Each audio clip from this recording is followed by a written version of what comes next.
questions to everybody here. I'd like to ask our casters and of course our director, would you guys like to say hello? Any welcoming remarks to everybody who have joined us here this afternoon? Miss Jody, ikaw na kayo. Na pass to me. Hello everybody, magandang hapon po sa inyong lahat. And sana na-enjoy ninyo ang inyong lunch at sana nabubusog kayo.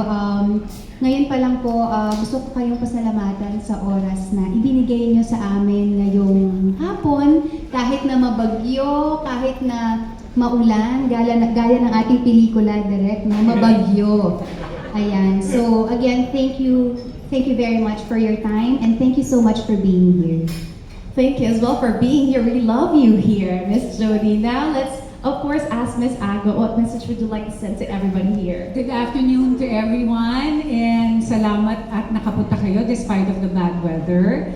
And we're excited and a bit scared kasi hindi pa namin napapanood yung pelikula. So sabay-sabay natin may experience yun tomorrow and they'll have a short clip from the movie later. So excited ako na we'll all experience this together. So thank you very much for coming. Thanks, Miss Agot. We're as excited as you to watch the film also. Direk ko naman, what can you say to everybody? I know you're super excited for this. Yes. Thank you so much for being here. It means a lot to us. The project was a very personal one for all of us actually. It was a very healing experience. So parang habang pinapanganak namin ito ay inaasahan namin makakapag-pag-usap sa inyo, may masasabi sa inyo itong pelikula ito. Thank you for being here, thank you for giving it a chance, and enjoy yourselves. Thank you for doing this film. We love the trailer. It was beautiful. Now, first of all, I'm sure everybody here can relate to the chaotic and often complicated family dynamics in a Filipino household. Sabi nga nila, hindi Pinoy ang pamilya kung walang drama. Lalo na kapag may kainan. So that's what we love to see and discuss here. And that is why we cannot wait for you to actually share some insights behind the scenes, behind the making of the film. So I have here some questions from our friends from the media. Now I'd like to ask you first, are you guys ready for this? Let's go. Are you ready for this? I think so. Andito na to. Bring it on. Bring it on. All right, let's begin. So we have here first for Direk, dahil ikaw din naman talaga ang nagsulat nito. It's from your brilliant mind, it's your brilliant idea. I'd like to ask you this. What first drew you to this story? And why did you feel that it was important to tell this now? Well, okay, nag-iisa ako syempre, no? Nag-iisa ako nung sinulat ko nung una ito. Tapos, it was inspired by the life of someone very close to me that I watched. I watched a death happening, and I watched relationships that were wounded heal. And I keenly observed all of that happened, and it was so inspiring and taught me so much about healing that it healed me as well. So I said, yung ganung klaseng healing hindi pwedeng itago.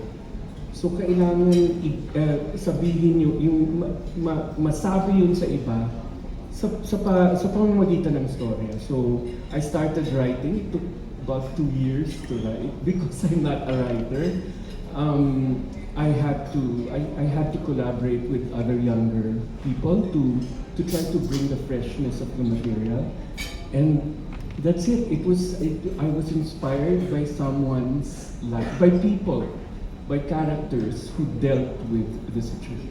I love that. I think everybody would agree as well when you said the thing about healing, and we can all agree that healing is not linear, and sometimes it can get messy for the Very family, for the people that are involved. So gusto ko lang malaman, since you've mentioned that this is about healing, syempre may kasamang drama yan, may kasamang paglalakbay, the journey on itself. Now I'd like to know as well, how did you embrace that humor? Kasi having watched the trailer, parang light yung feeling sa trailer pero may pinch of the heart siya, may pinch in the heart. So paano mo dinil yung pag-embrace ng humor even while dealing with heavy family issues? What was your philosophy in making that, striking balance in the film? Well, for drama to be effective, it has to be humorous. It has to be funny. there's got to be a balance to it. So, yung point na gusto mong ibigay sa audience, mabibigay kapag hindi mo masyadong binigatan. Kasi pag masyadong mabigat na yung bibigay mo sa audience mo, parang magsasara sila kasi hindi na matake. Ang bigat na nga ng buhay natin, pabibigatin pa natin ng maraming sigawan. Hindi. Lagyan natin ng konting humor para matawa naman tayo ng konti at ma-realize natin na walang absolutes sa buhay nito. Ang ganda, ang ganda. Pero also very risky kasi ang hirap i-balance ng humor lalo na kapag mabigat yung problema. But you did it so beautifully. Kaya naman napakaganda. I'm so excited for everybody to watch it. Now I'm gonna go to Miss Agot and Miss Jody. Without spoiling everybody here, tell us about your characters and how did you prepare for it emotionally? Let's begin with Miss Agot. I play Paz. Ako yung mommy ni Joe, played by Jody. And I come home. I make a grand homecoming to that family na meron akong ginawa in the past. I don't know if I can allowed. Pero yun, so I made a very major impact sa buhay ni Jody because na I was an absentee mother. And then the chaos, parang yun nga, since I was telling MJ kanina, parang I was the one who really opened the wounds of the family. And then yun. And then from there, yung beautiful chaos na sinasabi natin doon. And then maybe healing, maybe some excitement, maybe some fighting there. So yun, like a family, any family drama or encounter. So umuwi ka para manggulo. Yes. Para ako yung bagyo na dinali. Nang gulo si Miss Paz. Now, let's move on to Miss Jody. Miss Jody, tell us about your character. Sino ka dito and paano ka nag-prepare for this character? Okay. Ang character ko dito ay si Joe.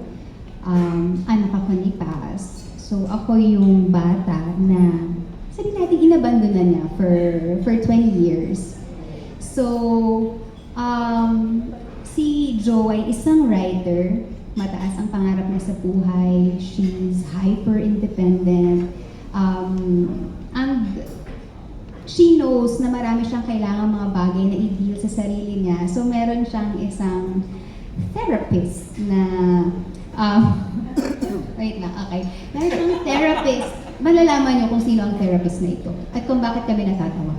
Meron siyang therapist na tumulong sa kanya. And just when she thought na she had it all together, she had it figured out, yung plans niya, yung dreams niya, biglang dumating ang isang storm sa buhay niya, sa katauhan ni Paz. In the name of Paz. Yes, tulad nga nagsabi mo, yung nanggulo, umuwi para manggulo. So, yun. So, doon magsa-start yung panibagong journey ng buhay ni Joe. Paano siya ngayon mabubuhay sa presensya ng isang tao na kilala niya bilang ina, pero para sa kanya, hindi naman nagpakaina. Ang bigat nun. Pero gusto na natin enlighten up yung mood, no? Kasi parang medyo may different side dun sa pagbanggit. Sorry naman. Pero tama, ang ganda ng pagkakalatag ng karakter. Pero may gusto na po akong linawin. For Miss Jody, it's Jo. But from Miss Agot, it's Joe. Joanne. We love that. I feel like you guys are gonna relate to the reference later and we're so excited about that. So, bago natin himayin pa yung storya, punta muna tayo kay Direk Cholo. Direk Cholo, para sa yung tanong na to. So, during the next on Netflix event last February, you mentioned that ganito, ganyan, ganoon, found the perfect home on Netflix because of the platform's courage to tell this story, which allowed you to stay faithful to your vision. Now, looking back, what has this partnership taught you about your craft as a filmmaker, and how has it shaped the way you approach storytelling today? Naku, dami ko natutunan dito. I did learn a lot. I mean, even if I will say, okay, I thought I knew everything, but dami ko natutunan kay Luis, kay Bene, at saka sa pagtrabaho with the Netflix people. Particularly in terms of being sensitive to the needs of the audience. Although, I mean, humility was one of the things that I had to learn, and I had to be able to, I had to cut out some scenes. In the editing, it was sort of like grueling because there were some scenes that I did not want to let go of, but I had to let go of. But then I had to respect their point, and I saw their point. They were making a point, and so in the end, when I saw the whole film locked already, I said, "Tama sila," and I learned it's narrative pacing that I learned from them, which I think is kind of different already now. It's evolving. The craft is evolving. Narrative pacing has its own form now. And the Netflix people don't. I love that. The humility of it all. Yeah. Despite, making this beautiful film, you still admitted na parang ang dami natutunan along the way. So Yep. that's what we love hearing from you, Sir Cholo. So maraming salamat. Now I'm gonna move on to Jody. Miss Jody, you are a mom already. So as a mom yourself, was there a scene in ganito, ganyan, ganoon that hit differently because of your own experiences and in raising a child? And what emotions yung nalabas mo dun sa scene na yun or sa, sa pelikula yun? As a mother myself, siguro Joy, ang akin is yung tinatry kong intindihin si Paz. Kasi bilang nanay, may anak ako na parang, paano siya umabot sa ganon? Paano niya ako iniwan? Kasi kung ako, parang kahit anong mangyari, ilalaban mo yung anak mo, di ba? Kumbaga, parang sa hirap at ginhawa magsasama kayo. Pero, paano siya umabot sa ganun? And ako naman, parang bilang anak din naman ako, kung sa akin nangyari to in real life, paano ko siya gagawin? Sa totoo lang, hindi ko rin talaga alam. So, I really had to talk to Direk. Parang, Direk, kailangan ipaintindi mo sa akin. May mga bagay na parang for me, may mga butas. So, kailangan lang natin pagtagpi-tagpiin because at the end of the day, parang hindi ko pwedeng i-judge yung character ko. Kasi if I begin to judge my character, then I won't be able to play her. I won't be able to be faithful to her. Hindi ko siya mabibigyan ng conviction. Hindi ko rin naman pwedeng i-judge yung character niya pa. So marami talagang discussion, parit-parito na usapin para lang din talaga mabuo si Joe. And yun, siguro Para kami nagte-therapy. At least may therapy sessions na for everybody. lagi yung okay sa neto, paano nangyari to? Tapos ito yung mga scenarios, bakit well anyway, para siya nagiging therapy session every time magde-discuss kami ng eksena. But it's helpful because habang ginagawa namin yung prosesong yun, ang dami ring nabubuksan sa amin. And then sometimes, pag ginawa mo na yung eksena, sometimes you plan certain things sa isang scene. And then, masusurprise ka na lang na yung plinano mo, totally hindi ganun yung mangyayari. So, you just go with what's organic and with what's real. Feeling ko ang makakasagot niya ng iyong ina. Si Miss Paz. Dahil parang ang bigat talaga ng pinagdaanan ni Joe bilang anak. And even Miss Jody herself, parang tinatry niyang intindihin kung bakit ganun din yung naging karakter mo. So ipaintindi mo sa amin, Mama Agot or Paz. Kasi napakarami na nating pelikula about forgiveness, no? Pero sa totoong buhay, hindi naman talaga lahat ng sugat kayang paghilumin, katulad ng sugat ni Joe na anak mo dito sa pelikulang ito. So after doing this film, do you believe, having played Paz and playing this character, do you believe that closure always requires reconciliation? Or can someone find peace? Nakakahanap bang isang tao ng kapayapaan kahit hindi nila nakukuha yun from reconciliation? Alam mo, I just turned 60. So, mas ngayon, I think for everyone, ayaw na natin ng bagahe. So, yung tipong, yung forgiveness na ina-expect, sometimes sometimes we expect not the forgiveness, for the apology. Diba? For us to forgive that person needs to apologize to us. Pero habang tumatanda ka, ayaw mo na ng mga bagahe sa buhay. And naiisip mo na, the healing and the forgiveness happens sa sarili. It's not from the other person. The person does not have to ask or does not have to apologize. It's really an inner work. So, siguro with what happened to the two, meron kasing may blame na nangyari sa kanya, may blame na nangyari kay Paz. That eventually, parang nag-agree sila at some point na hindi kailangan pinag-uusapan. Diba? It was not talked about, but it was sort of inaccept na because we are family, we are mother-daughter. Hindi yung, and then nakita niya yung point ko, nakita ko din yung point niya. So in the end, and then of course there's this illness na looming over us. Diba? We know that there's a finality, diba, to the whole situation. So meron kaming ganon. It's an inner work for her, and inner work for me. So more than anything, it does not come from the other person, but it really comes from yourself. Grabe, no? From those two questions, nakita na natin yung emotions ng dalawa nating cast natin. So, ang sisingin po natin para sa question kay Miss Jody is si Miss Nish Johnson. Siya po ang nagtanong nun. At yung question naman na nagpa-emotional kay Miss Agot ay galing po sa TV5. So, kasalanan niyo po bakit ngayon emotional po ang ating mga karakter dito sa harapan. But those were beautiful questions. Talaga na-bring out natin yung essence nung pelikula, yung essence nung storya. So, babalik ako sa iyo, Cholo. Para naman makompose ni Miss Jody and ni Miss Agot yung sarili nila.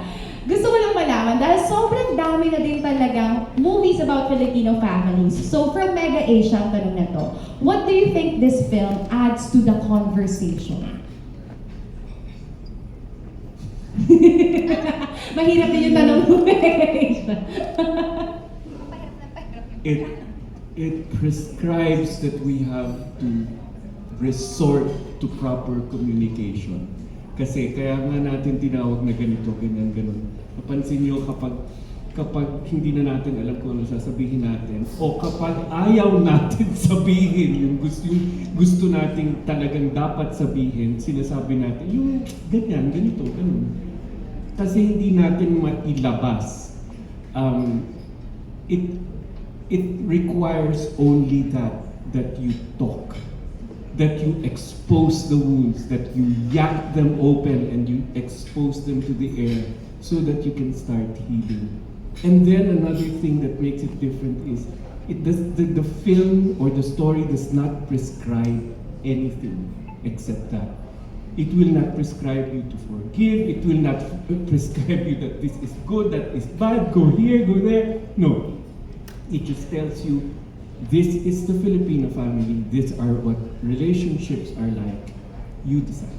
Ang ganda nun. Kasi diba it's common to the Filipino families na kapag nag-describe tayo ng bagay lagi, yung ano, yung ganito, yung ganyan, ganoon. But somehow you arrive to a certain point of understanding. And I think that's the essence and the beauty of the film. So thank you. Ang ganda nung pagkaka-point out nung ganito, ganyan, ganoon. Kasi I'm sure a lot of you here are wondering, bakit ganun yung title niya?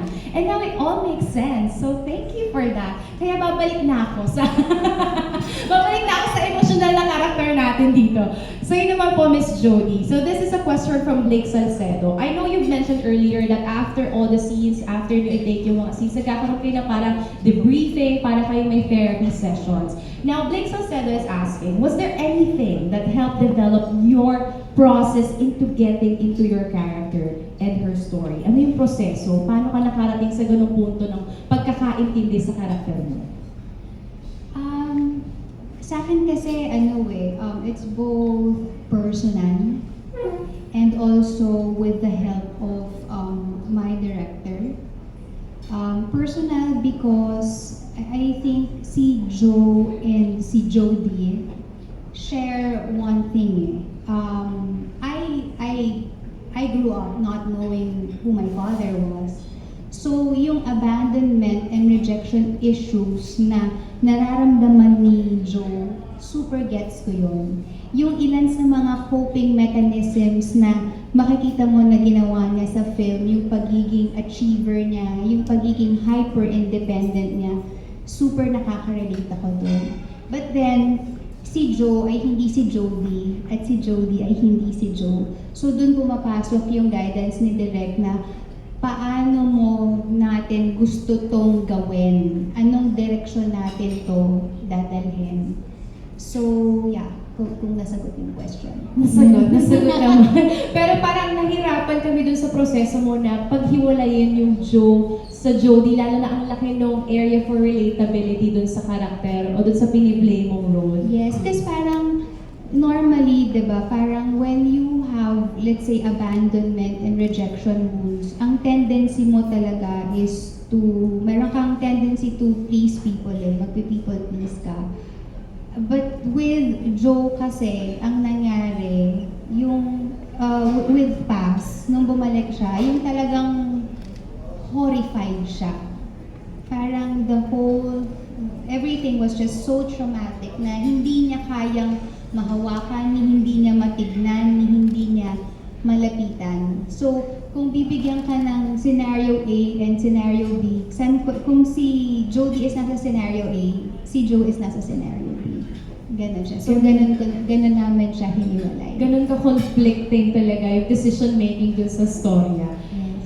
Oh my God. Makes us more, curious about the film. Pero since binanggit mo naman na kapag meron kang abandonment issues, may tendency na maging people pleaser ka. Gusto ko lang malaman, may mga people pleaser po ba dito? At least alam ko na yung mga issues nyo. Basta nag-system niya. Na-judge ko na kayo. Pero syempre, ito ang isa natin i-judge dito. Kasi yung pagkaka-describe sa character ni Joe, parang ang lalim-lalim ng sugat talaga niya. So, Miss Paz, Miss Sagot, sa'yo ang tanong na to. Then this one is from Chedi Grace. So, Paz made choices that some people may not understand. Sabi mo kanina, isa siyang absentee mother na nag-decide na lang na umuwi at manggulo ng isang pamilya na okay na, tanggap na namin na wala ka, tapos bumalik ka. So, how did you prepare to play her part and help viewers understand where Paz is coming from?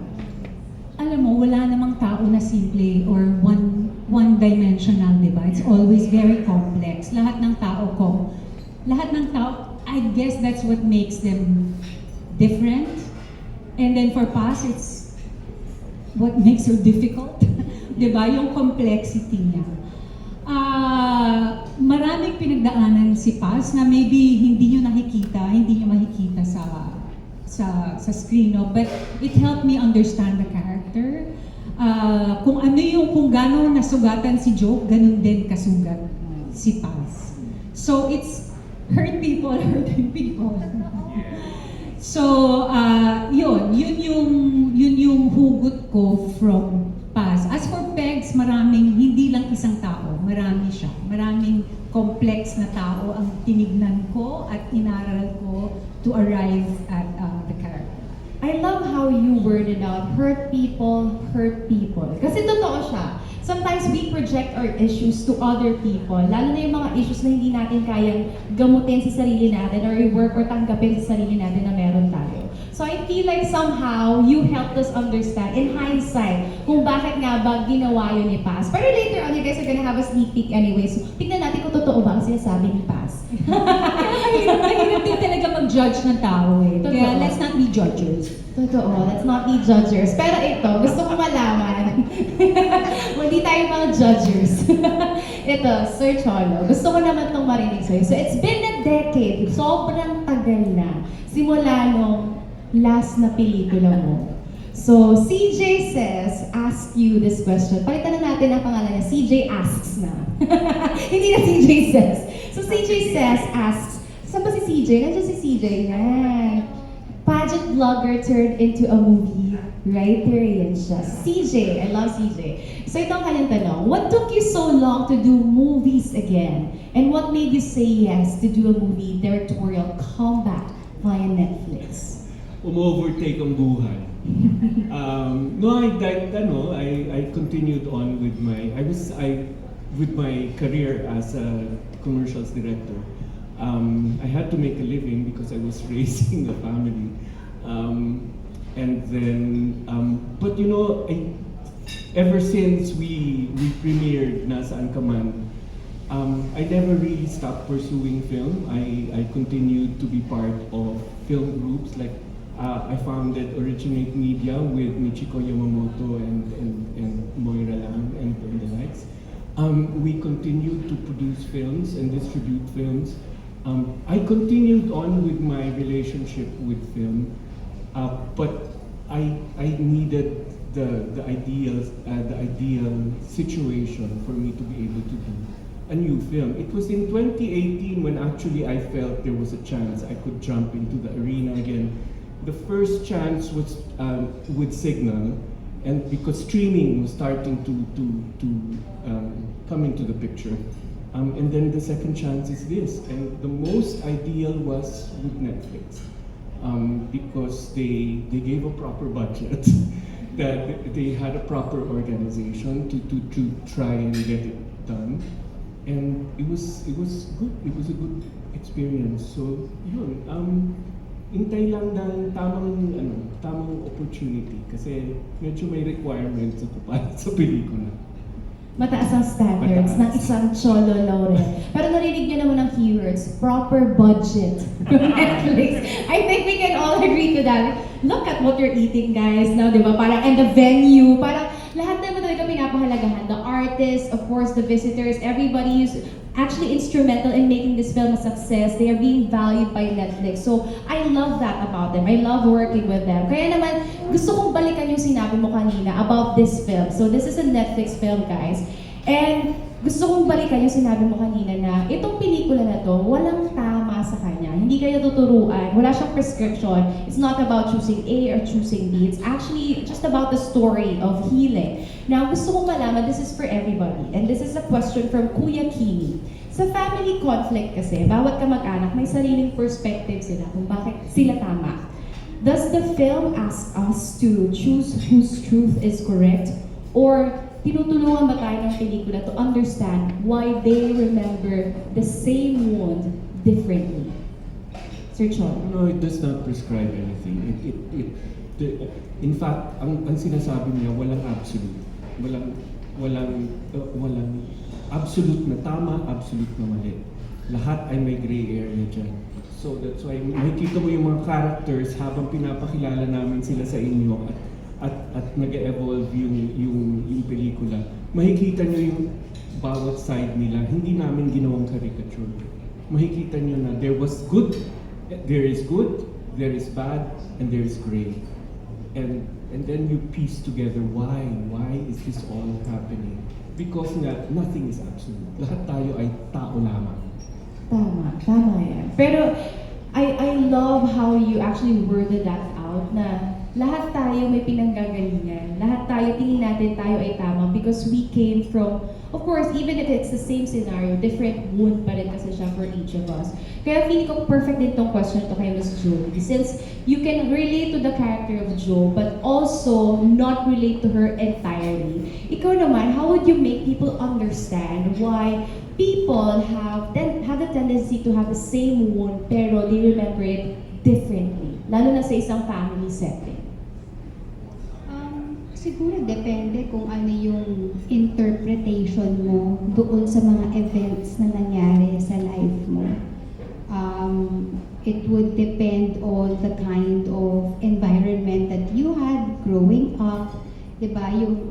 Yung tinatawag natin na yung schema of things, it's your interpretation. Paano mo tinitignan? Ano yung understanding mo nung sitwasyon? Kasi pwedeng one given situation, pero tayong apat na nandito, iba-iba yung effect sa atin.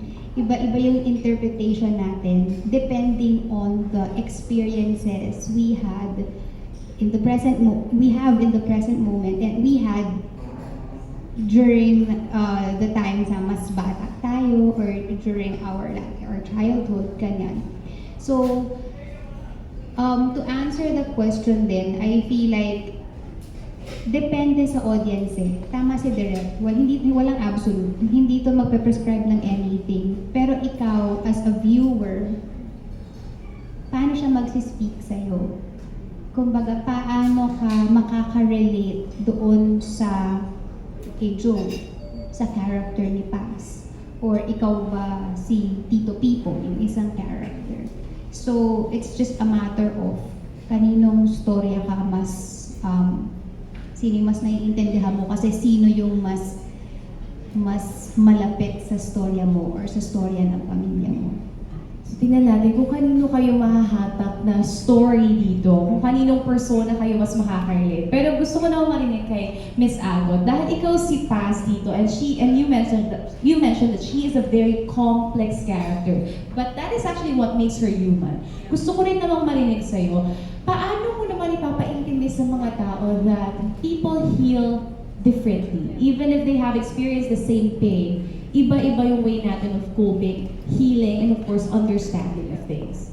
Like what Jody and Direk Cholo said, no? Parang we are all different human beings. Eh? We come from different backgrounds, our environment are different. So talagang iba yung experiences natin. And the way at looking things, maybe present tayo na ito yung sitwasyon, we all look at it differently, we all experience it differently. But that doesn't mean na mali yung ito, mali yung sa kanya, tama yung sa akin. Lahat yan valid because it comes from a place na yung experiential yan eh. Depende sa atin. It's a very personal experience. So, sa akin, hindi pwede yung tama yan o dito ako pupunta dahil tama yan kasi hindi eh. It's valid. All of those experiences are valid because it happened. And so, yun talaga. Yung sa akin parang makaka-relate kayo because I'm sure the characters here are also different. And all different din ng mga pinanggalingan. Meron si Tita Abby na siya yung mayora dun sa barangay na yan. Yung gano'n. So iba yan from Paz who's 20 years sa Amerika. Yung gano'n, di ba? So these are different points of view looking into one situation and having different experiences. It's actually very commendable kung paano kayo naging Paz, naging Joe, kung paano kayo naging karakter nyo doon sa pelikula. So, ito naman gusto kong malaman kasi very na-imbibe nyo yung karakter, na-imbibe nyo yung mga story ng kanya-kanyang role na play ninyo. So, ang tanong kayo para kay Sir Cholo, paano kayo nag-come up to this decision? Then this question is from O.O. Leo. So, you have paired Miss Jody Santa Maria and Agot Isidro and Miss Agot. And they have created an instant acting tour de force. So what was your approach in directing their dynamic to make their 27-year rift feel tangible on screen? Kasi ang tagal eh. So, inabando na siya ni Paz, si Joe, inabando na siya for more than 20 years. Paano mo pinakita yun sa pelikula nang hindi nakikita ng mga tao na, hindi naman totoo eh. But when I saw that, I felt the emotions. I felt the reality of it. So, how did you do that?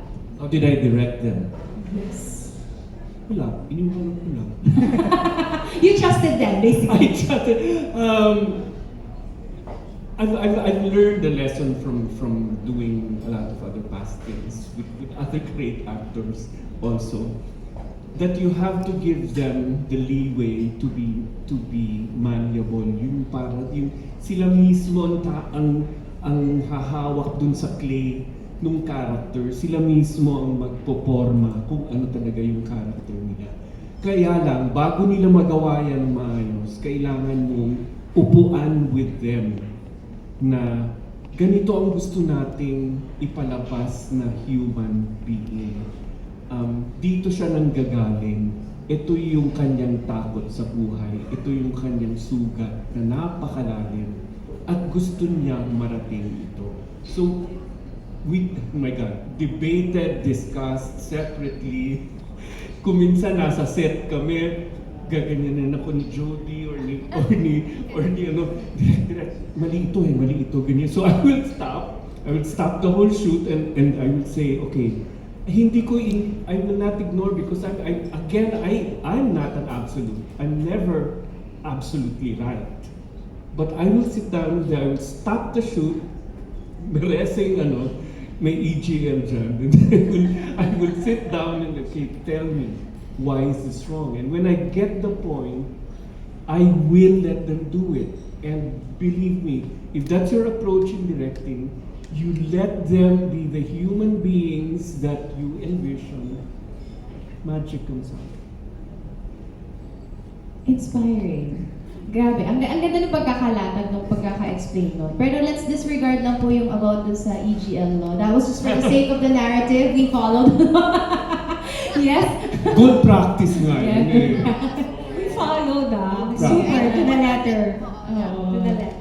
So, yes, so we follow laws here. We honor the EGL law. Correct. Now, ito naman po, dahil na-explain nyo na yung ganda ng pelikula, yung ganda ng karakter, kung saan siya nanggaling, kung saan siya hinugot.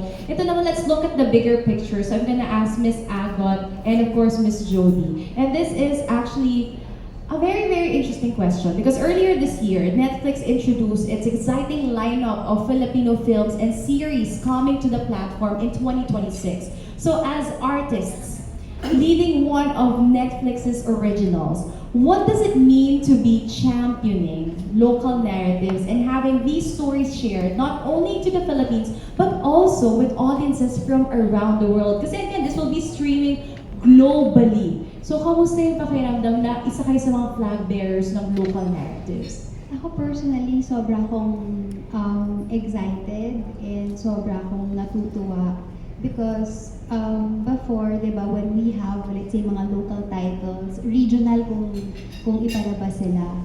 But now, it will be streamed globally. So, more and more people will get to see parang what Filipinos can do in terms of filmmaking, in terms of yung showcasing also Filipino talent.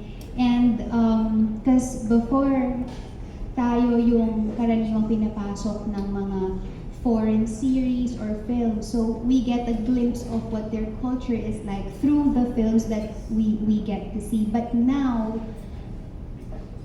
they get to see us, the Filipino people, a glimpse into our culture, who we are as a people and as a nation, and yung great talents na meron tayo.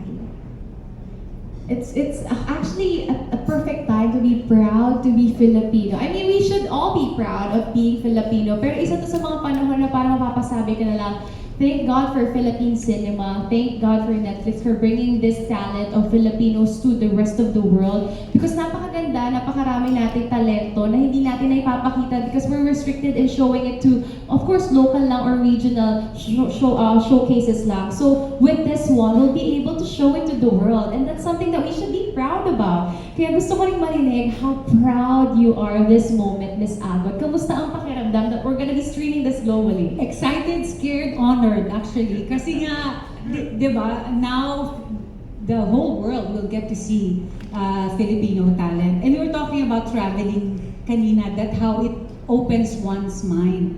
So now, parang ngayon, dinadala natin yung Filipino culture and our everything, creativity, everything. Parang pinapakita natin sa buong mundo what we can do, what we are all about as a nationality, yung lahat yon, the creativity, our stories, and the people behind it. For me, parang it's about time that the whole world will see what we can do. Di ba kasi ngayon panay viral videos lang ng mga Pinoys ang nakikita nila. But now we have a story and it's a very kumbaga universal lang storya natin. It's about family, it's about love, it's about forgiveness, it's about a community. And then we're also proud to showcase Marinduque, diba? Through the film. Kasi talagang dito makikita mo yung ganda ng Pilipinas. Wow, what a time to be alive, everybody. And that is very beautiful. No? For so long, we've been looking at other people and, forcing ourselves to relate to stories that we can never relate to dahil hindi naman natin yung kultura. But now, the story is here. The Philippines can now be seen because of this film. And sabi nga ni Ms. Jody kanina, now they can see us. And that is actually a big success, a big achievement for ganito, ganyan, ganoon. So everybody, a round of applause for Cholo Laurel, Jody Santamaria, and Agat Isidro. And ganito, ganyan, ganoon. That was such a beautiful conversations we had. And of course,